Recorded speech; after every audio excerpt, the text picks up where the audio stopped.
go, Pit Crew!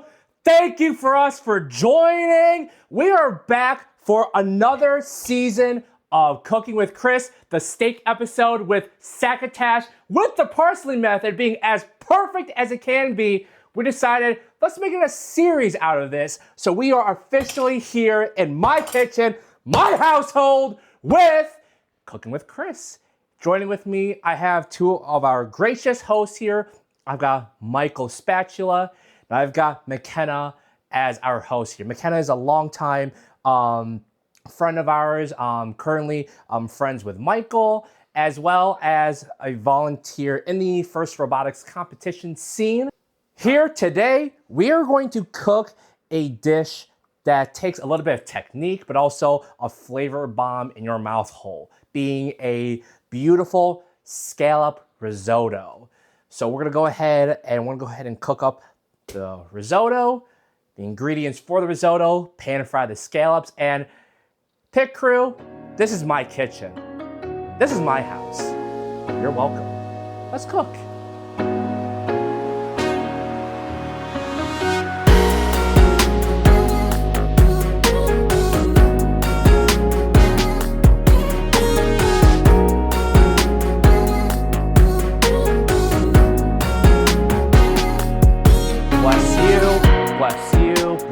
Bless everybody for another episode here. Let's go ahead and get started with our recipe here. We're first gonna go ahead and chop up some shallots. So let's go ahead and grab one shallot here. And you can use one or two shallots, but we're gonna go ahead and dice the shallot because the last thing we want in a risotto is a big chunk of shallot that you have to bite into. We want it to be almost invisible into the dish. So you're gonna go ahead with the bear claw method, make sure that your knuckle is on the surface of the knife so that way you don't cut yourself, and just cut the top off of the shallots. And then you're just gonna go ahead and run your knife across the skin of the shallot there, and you're just gonna remove the skin and first layer of the shallot. Looks like an onion crust. Kind of looks like an onion. That's kind of how onions start, is that onions start off as shallots, but then farmers kind of pick when they want to grab you know, the ingredient, either shallot form or onion form. So it's basically a baby form onion that we're able to cut up. So now what we're gonna go ahead and do is that we're gonna go ahead and half our shallot, not all the way through though. So we're just gonna cut all the way about 90%. And then from there, we're just gonna go ahead and cut lengthwise of the shallot here, making sure that you don't cut yourself. And now we're gonna cut it into dices. It's getting fancy on us here. I can smell the onion. Shallot. It's a shallot. Shallot. And the shallot adds a mild acidity, sweet flavor to the dish. So we don't want anything strong. We just want a mild note. And the reason why I kept the root of the shallot is this is the primary way where if you cut into it, it's gonna cry. You're gonna cry. We don't want people crying. It's the root of all evil. Right, so you want to keep that on, and it makes it easier to manage when cutting up the shallot. So you can go ahead, get rid of that, and go ahead and just run your knife into dice shapes here. Dice being very fine, cut up. It smells great. You can put your fingers on the tip of the knife and just run through the shallot, making sure big pieces are cut up. You basically want it as small as you possibly can, right? Correct. So it blends in with that rice? Exactly. So now we have our shallots chopped up. We're going to add it to our pile here. And now we're going to go ahead and mince our garlic. So we're going to go ahead and grab a few cloves here. And I like a little bit of garlic flavor, so I'll go ahead and grab about 5+ garlic cloves. And you're going to go ahead and first slice up your garlic. And then we're going to go ahead and run through the knife just like the shallots. So we're just going to go ahead and cut up the garlic and mince it. So, okay, so just going to go ahead and slice it up.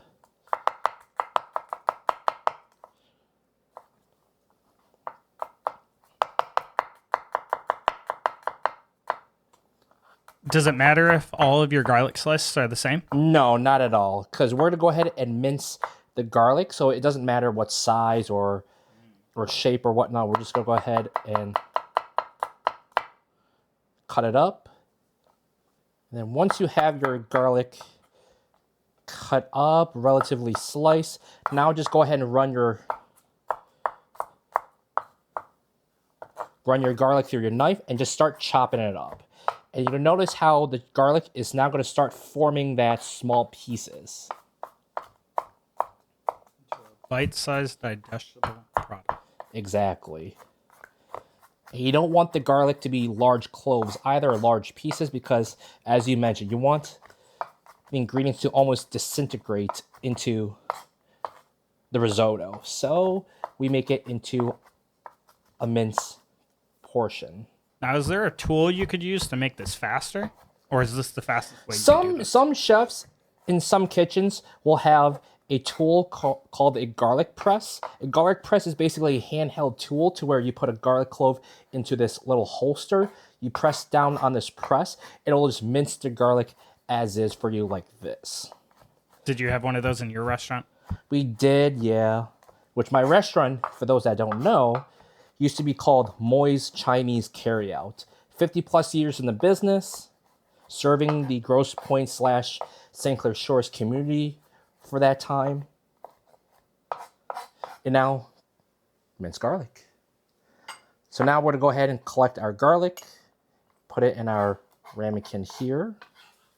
Do you have to mince the garlic yourself, or can you buy like already minced Best garlic? way is to mince it yourself. If you buy garlic or pre-minced, it's overpriced, lower quality garlic, so it's just better just to mince it yourself. Okay, so now you have garlic. And now, next thing is parsley. We've already chopped up the parsley, but the best way is to grab a bundle of parsley from the grocery store, rip off the leaves, and then you're going to finely chop exactly like the shallot as well as the garlic. You're just going to go ahead and finely chop the parsley for more so like a garnish. So now we come in with scallops.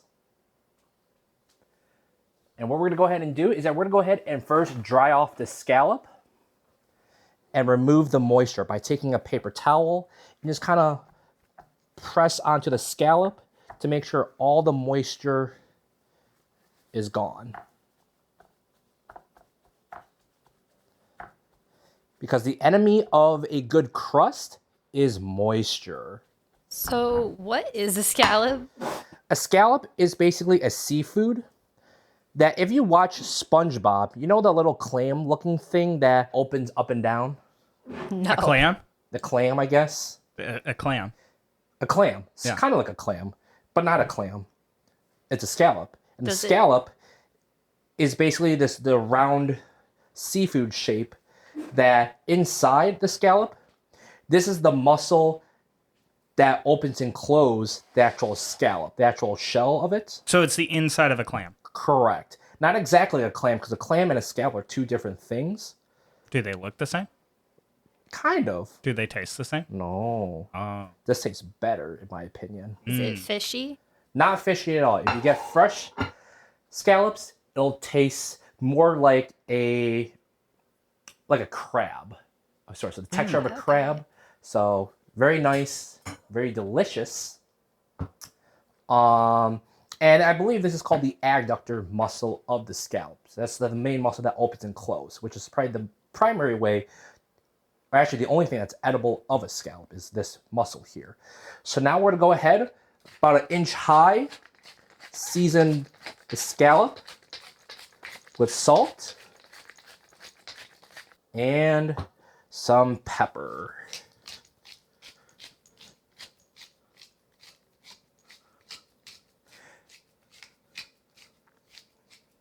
I can smell the pepper. And then all of that seasoning that's on the cutting board, take your scallop and just run it through at the other side of the scallop. So that way you leave nothing to waste. No wasting in your kitchen. Exactly, because my kitchen, we don't like waste. We like a clean kitchen.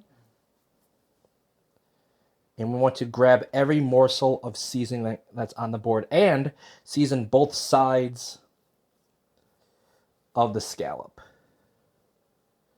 Do you season the sides as well, or just the top and bottom? Season the sides as well if you can. That'd be the best way to get maximum flavor. And now we have a perfectly seasoned scallop. And now we're ready to cook. So pit crew, follow me to my stove. So right now we've got 3 pans. We got 2 pans and a pot going here. So the very first thing we're gonna go ahead and do is that get yourself a big pot of chicken stock and make sure that gets up to a simmer. A simmer is essentially you boil the liquid, and then once it gets up to boiling, you then reduce the heat to around low and let the broth just simmer. Are all chicken broths equal, or are some better than others? Some you can get like the box stuff, like Swanson's, which is okay. We can also make your homemade stock.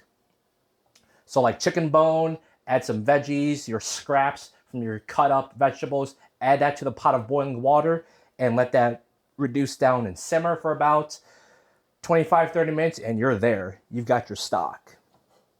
So now the very first thing I'm gonna go ahead and do, turn on my pot, and we're gonna go ahead and put this on a medium heat, and then we're gonna go ahead and add in some olive oil. But about a couple tablespoons of olive oil, and you're gonna let this get up to temp. Why are you doing olive oil instead of like avocado? Olive oil, it adds a more fruity taste to the dish, and avocado oil is more so like high smoke point cooking. Olive oil has a lower smoke point, I believe 300 degrees Fahrenheit. So this is more so like sauteing, a little bit of pan fry, but more so for like big steaks, fishes, chicken, you generally want to use some avocado oil. High smoke point. This doesn't require high smoke point because this is for the risotto itself. We're gonna go ahead and use avocado oil for the scallop in a little bit here. Because you want a nice crust, right? Correct. You don't want to burn anything, so you're gonna use a high smoke point oil for the scallop, but for now, for the risotto, use olive oil. Okay? And once you see the oil have a lot of movement, you're now gonna come in with your shallots.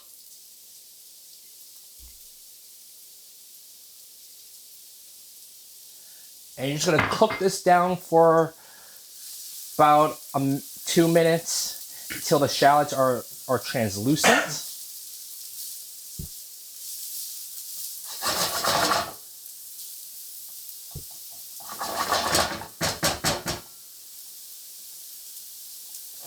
Okay, and you can see how the olive oil is frying up the shallots a little bit. So you're just gonna make sure that they all get in contact with the oil and that it releases their acidity into the pan. So we're just gonna let this go for about 2 minutes. And then from there, we'll add our next ingredient. Okay? So now we have the shallot all translucent. It's nice and cooked. We'll go ahead and now add in our garlic. And you're just gonna cook this up until fragrant. Fragrant being you smell the garlic, and once you have a strong smell of it, that's when you'll know you're ready for the next step. Mix in the garlic.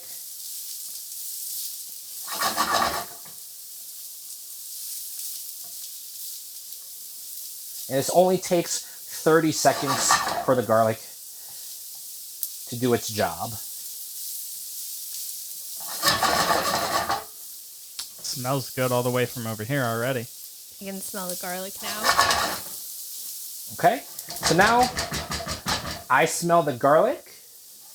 And now we're gonna go ahead and add in our optional, but not optional, wine here. And we're just going to put in a glug of wine.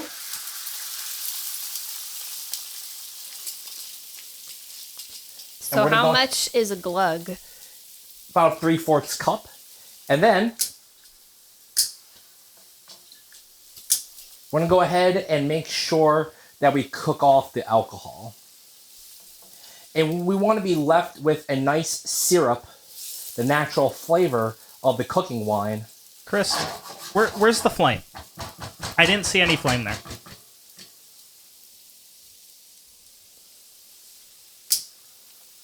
God is not being kind to me right now. Are you trying to burn them like individually? It's not a flame. Well, you know what? You can watch a flame on TV.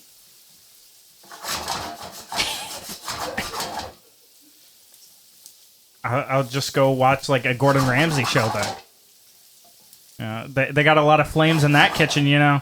Yeah, well, Gordon Ramsay's a fraud.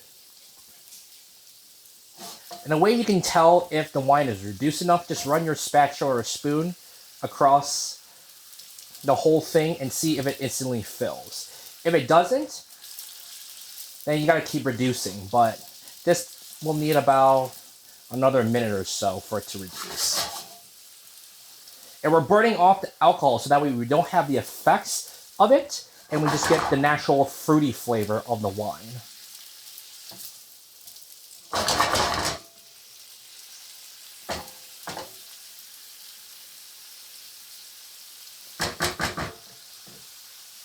Okay. Now we're gonna go ahead and add in our rice. What we're gonna be using for this dish is arborio rice.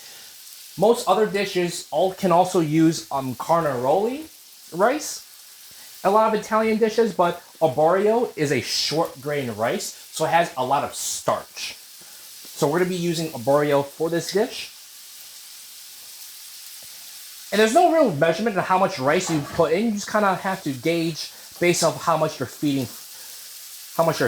So you're just gonna pour in your rice. Don't you have to rinse rice first? Yeah, the guy on TikTok is like, wash your rice. Why aren't you washing your rice? No. You're supposed to rinse it. No. This isn't China. This is in Italy. Oh. So the reason why you don't wash your arborio rice is because the short grain rice has starch. It's got starch that needs to be released into the broth to make the risotto itself to be a creamy texture. Because we're not adding heavy cream or anything else to the dish. We're going to need that starch to help thicken the whole risotto itself. So don't wash your rice. I say again, you don't wash your rice. So you add the rice into the pan here, and you're just going to toast it up for about 30 seconds. 30 seconds to a minute. Just going to toast everything up. Make sure it's got that nice smoky flavor when you toast the rice.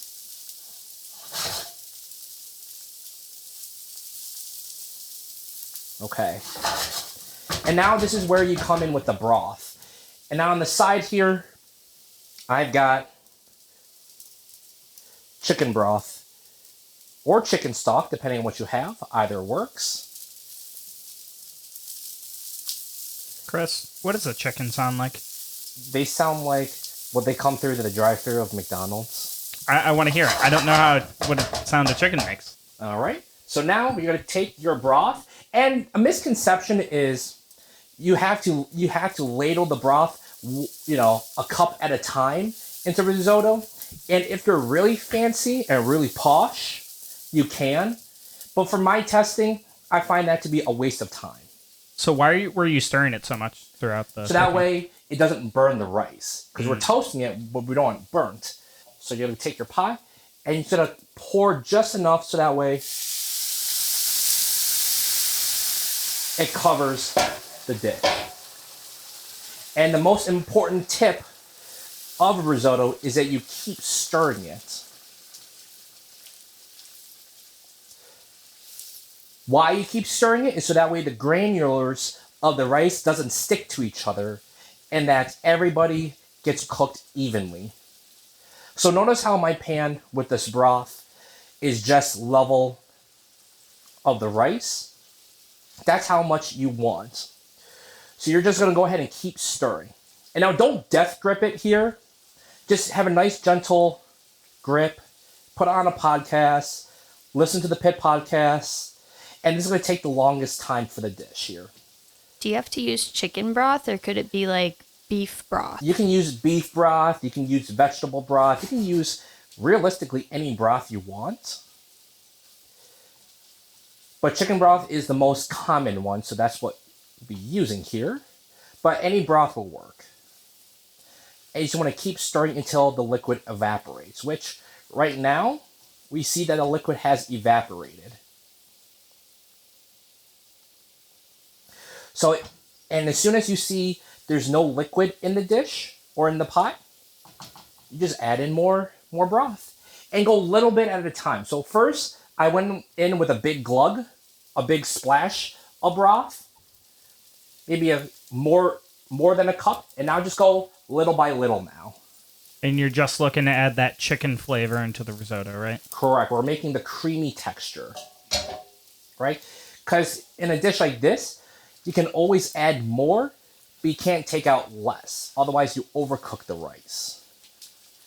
So this process is going to take about 20 minutes or so to accomplish. So just man your station, keep stirring the rice. And after 20 minutes, it should be done, which will show you when the rice is done.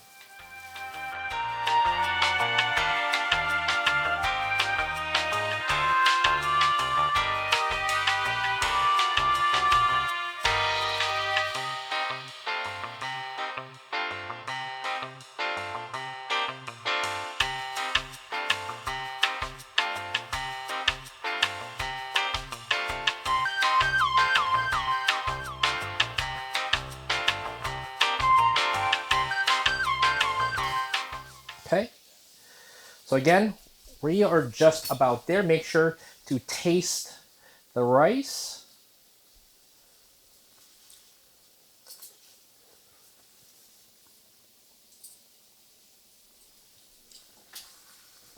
And we're there. The rice is a nice al dente being tooth to the bite. So now what we're going to go ahead and do is that we're going to go ahead and add in some Parmigiano Reggiano cheese. And it's going to add a salty, nutty flavor to the dish.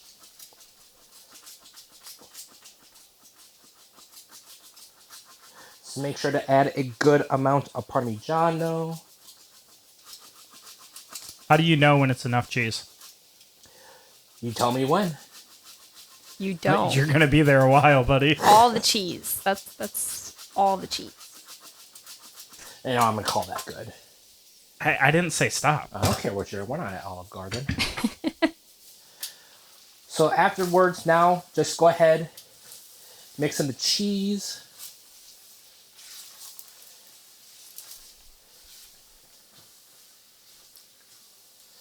Okay, and notice the creaminess.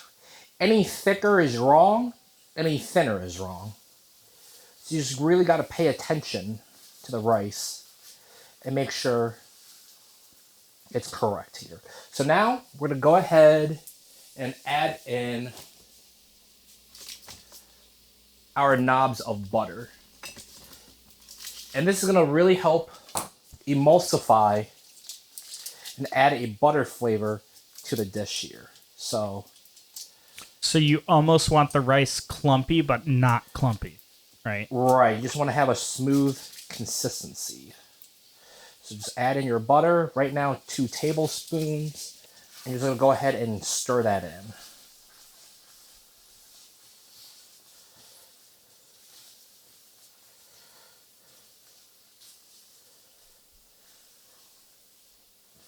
So why'd you pick risotto and not like fried rice or something?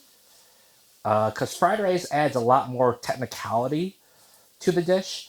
And most of the pit crew, I think this would be worth their while. And teach them a little bit of a soft skill called patience.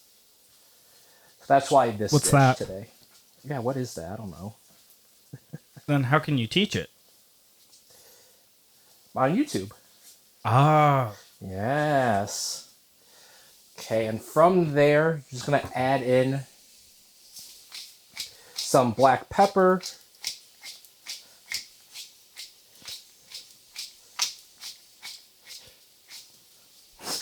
And how about a little bit more cheese? Yeah.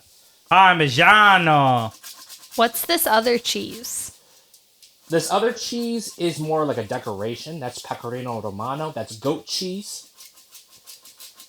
If you want to include it, you can. But for now, we're just going to use Parmigiano.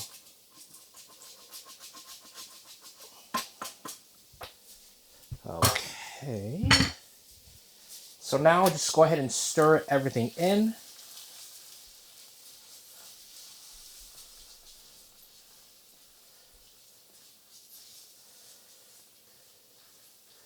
All right, now everything is pretty much incorporated. So from here, give it your final taste and make sure your risotto is about where it's at.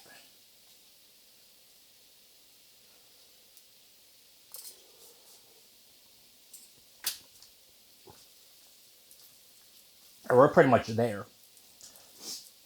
Now the broth, the cheese already has a salty flavor to it. So I don't need any more salt. If you do taste and you do find that you need some more salt, go ahead and do so now. But we're basically at the base of our risotto. So we're going to go ahead and put this off to the side. Keep it on a very, very low heat. Okay, so now we're going to get ready to pan fry our scallop. So right now you're going to want to put it about a medium-high heat. Chris, what's the fanciest thing you've ever cooked? The fanciest I've cooked was, I think a seafood pasta is the fanciest I've cooked. Seafood pasta with homemade pasta and some various fresh seafood. It was good, not bad. All right, so now we're ready to go in with our scallop. So here, we're going to use a high smoke point oil. And we're going to use avocado oil. Why do you choose to use avocado oil and not like butter? Butter burns easily. So, and for high smoke point cooking, butter is going to just brown and it's going to be burnt. And it's going to add a bitter flavor, which you don't want. A tip that you want to use if you want to add butter early is add some oil on top of the butter so that way it doesn't burn. But if you're using butter alone, it'll burn. Okay, just make sure that the pan is hot and that the oil is going to shimmer. Shimmer meaning it's going to move much quickly and rapidly. Chris, why are you still moving that? I thought you said it could just rest in low heat. Because you have the residual heat of the pan, and the residual heat, I wanted to make sure that the heat is distributed evenly. So how often do you have to Not much. agitate it? Not much at all. Maybe just once or twice, and that's about it. Okay. And a way to test if your oil is ready is add a splash of water.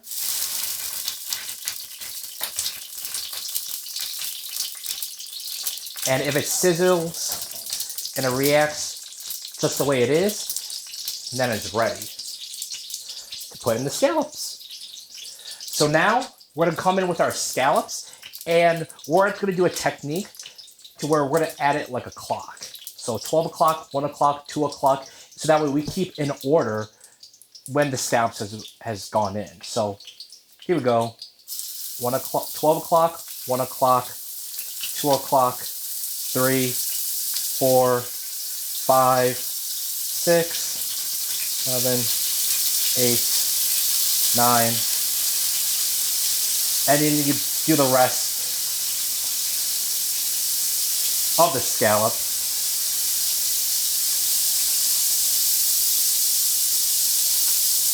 And just pay attention to when you put in the scallop. I see you've lost the clockwise rotation. The last thing you want is to overcook the scallop and overcrowd it, so you make sure that they have enough space. Now just kind of lightly press down on the scallop, make sure they have good contact, and we're only going to cook this for about 60 to 90 seconds. That's it. And then you flip them? And then you flip them, because scallops don't take long to cook at all. And right now, we're just developing a crust. And you kind of look at the side of the scallop and see the color change all the way up to halfway. So once you see the scallop change color up to the halfway mark, then you'll know when it's ready to flip.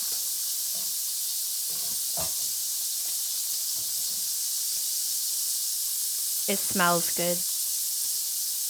I think we've boarded the train to Flavortown. Not trademarked. Okay, and then once I look underneath, not ready yet, so you just leave it alone, and the scallop will tell you when it's ready to flip. All right, so now it's been about 2 minutes or so, and you just go ahead and flip the scallop, and look at the color now. Look at the color. So now you're gonna go ahead, flip the scallops, and making sure that if they still stick, that means they're just not ready to be flipped yet, but if they are, then they're ready to go. So in this instance... So if it's sticking, you might not want to flip them in order, right? Like for example, this one... clockwise. Right, and this one was ready, this one's ready.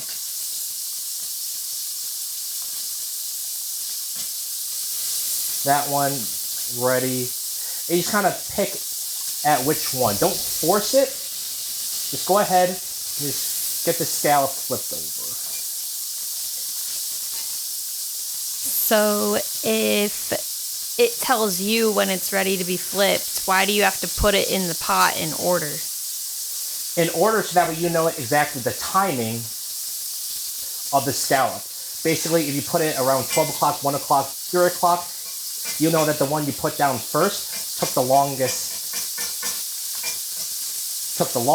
So hence, you remember which one to flip in order.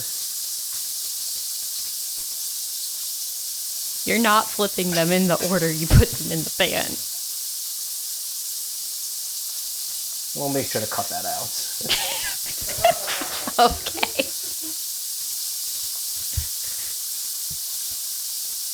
Little chef must be tugging on the wrong hairs beneath that hat, you know? Chris, have you seen that movie? Ratatouille? Yeah. Yeah. Okay. Wonder what ratatouille tastes like. What the rat tastes like? Ratatouille. I said I wonder what ratatouille tastes like. Have you cooked rat, Chris? Huh? Have you cooked a rat? What the fuck? Michael. Ratatouille. Ratatouille's the rat. No. The rat's name is Remy. Oh. Have you cooked a Remy?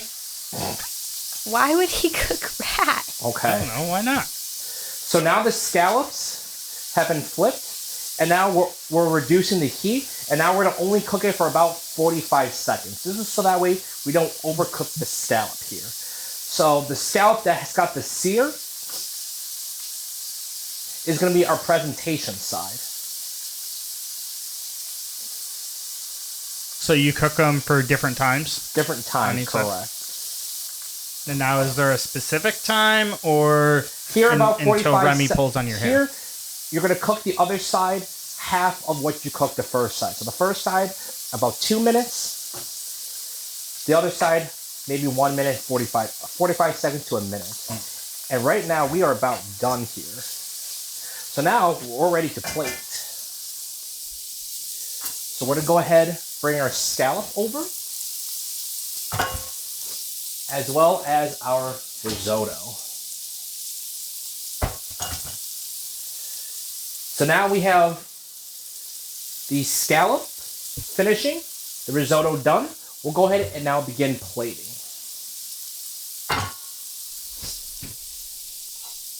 So now we're gonna go ahead and get our beautiful plate.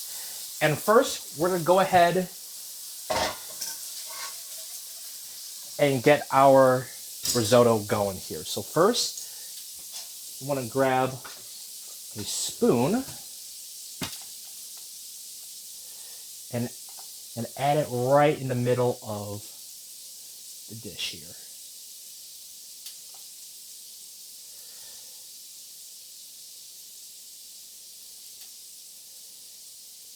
And then a trick to make sure that for plating, the risotto gets more flattened is that you can lift up the plate and you can tap on the bottom of the plate to flatten out the risotto.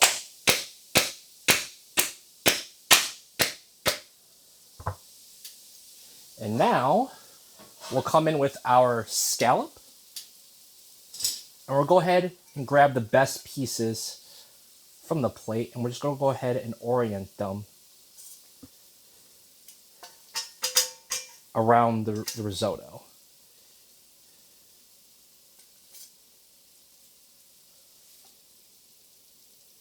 The scallop doesn't taste fishy, does it? It does not, no. It's only when you grab fresh scallops that will taste fishy. If you grab fresh scallops, no worries at all. So now, take a little bit of Parmigiano.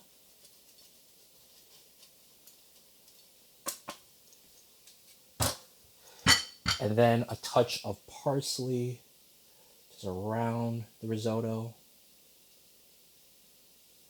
And then a crack of black pepper.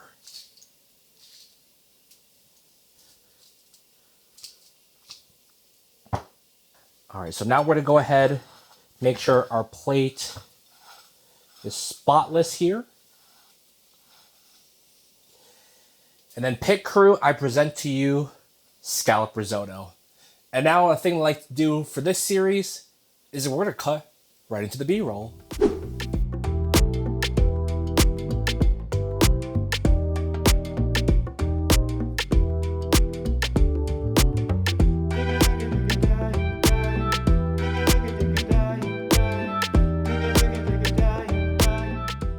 Ladies and gentlemen, Michael and Makenna, I present to you a beautiful scallop risotto. Scallop risotto with the scallop pan fried to a crispy texture. Scallop risotto with Parmigiano Reggiano, some chicken stock, and some pepper. So please enjoy.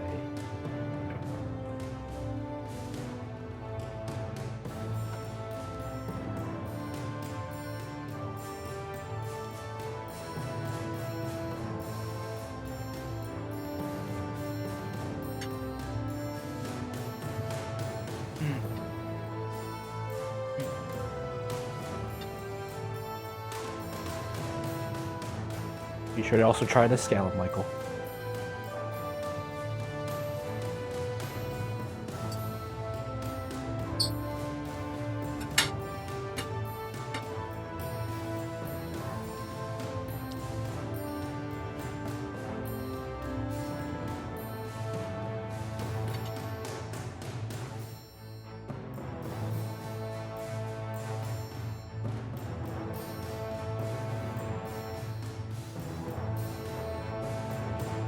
Chris, your dish is... Michael, tell him what it is. Chris, your dish was good. It was good. However, it lacks Parmesan. And so for this, you are eliminated. Well, given how much Parmesan I had, I think you two are probably the most senile judges I've ever met. But I will gladly accept this defeat, and I will present myself out of the kitchen. So thank you. It was really good. Never had scallops before, but they're good. And with that, Pit Crew, thank you for joining. Remember to like, comment, subscribe, and we'll catch you in the competition.